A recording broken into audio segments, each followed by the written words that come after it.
Bonjour, aujourd'hui on va parler de A Quiet Place Day One, qui est sorti en juin 2024, qui a été réalisé par Michael Sarnowski, qui a également fait Pig avec Nicolas Cage. Ce film est le troisième volet de la trilogie A Quiet Place sans un bruit, et c'est un préquel au premier film.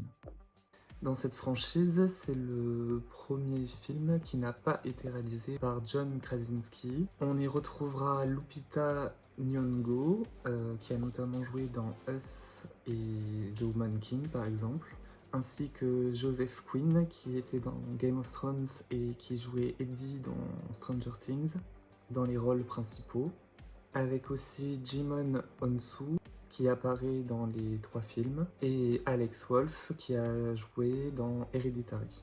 Mais la vraie star du film, c'est évidemment le chat. Et spoiler, heureusement, le chat survit à ce film.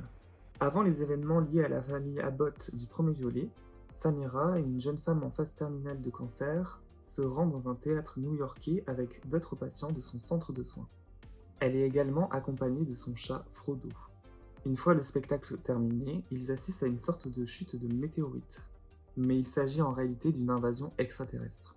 Les survivants comprennent que les créatures sont très sensibles au bruit. Après ce chaos, Samira va tenter de retrouver son chat Frodo qui s'est enfui.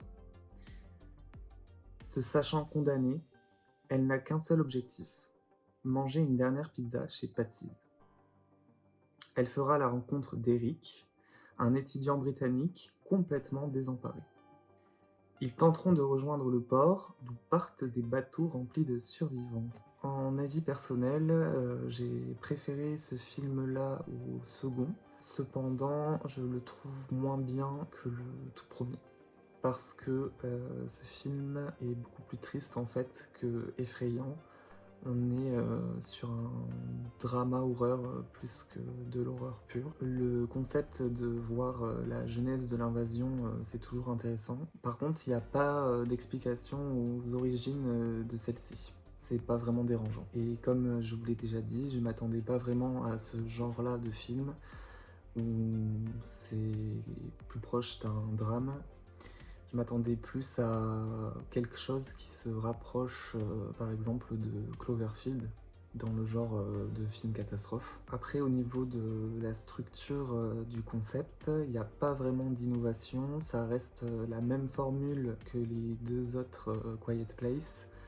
Les méthodes et les moyens de survivre restent les mêmes. C'est vrai qu'ils auraient peut-être pu innover à ce niveau-là. Au niveau du jeu d'acteur, rien à redire. Le personnage du chat qui a été joué par deux acteurs chats joue super bien. Et enfin, dans un film d'horreur, un animal survit incroyable. C'est assez rare, donc c'est quand même à noter. Autre chose d'intéressant dans ce film, c'est la différence de motivation entre les deux personnages principaux. On a donc le personnage de Joseph Quinn qui lui veut survivre, et le personnage de Lupita qui, elle, veut mourir sous ses propres termes. Les effets spéciaux sont très bien faits, ainsi que les aliens.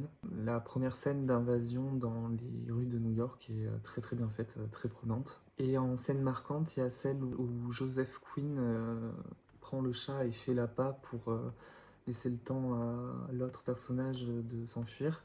Et il court vers le port pour sauter dans l'eau avec le chat dans les bras, et c'est assez impressionnant de le voir se faire pourchasser par tous les aliens. Il y a pas mal de scènes de course-poursuite vraiment bien faites. Au niveau de la scène la plus effrayante, ou celle où il y a le plus de tension en tout cas, je dirais que c'est celle dans le métro où ils doivent naviguer dans l'eau et ils se font suivre par les aliens. Au niveau des lumières et de la mise en scène, il y a quelques beaux clairs-obscurs. Au niveau du score, je mettrai la note de 3 sur 10 pour la peur, parce que le film ne fait pas très peur en fait, et il est beaucoup plus triste que effrayant. Au niveau de l'originalité, je mettrai la note de 7 sur 10 pour la simple raison de la motivation du personnage principal qui veut juste aller manger une pizza. Parce que sinon on reste sur un scénario somme toute très classique. En score final, je mettrai la note de 7 sur 10, C'est un bon préquel qui fait honneur à la franchise et qui peut ouvrir l'univers de Sans un bruit à de nouveaux spectateurs. Et vous, est-ce que vous avez aimé ce film? À bientôt!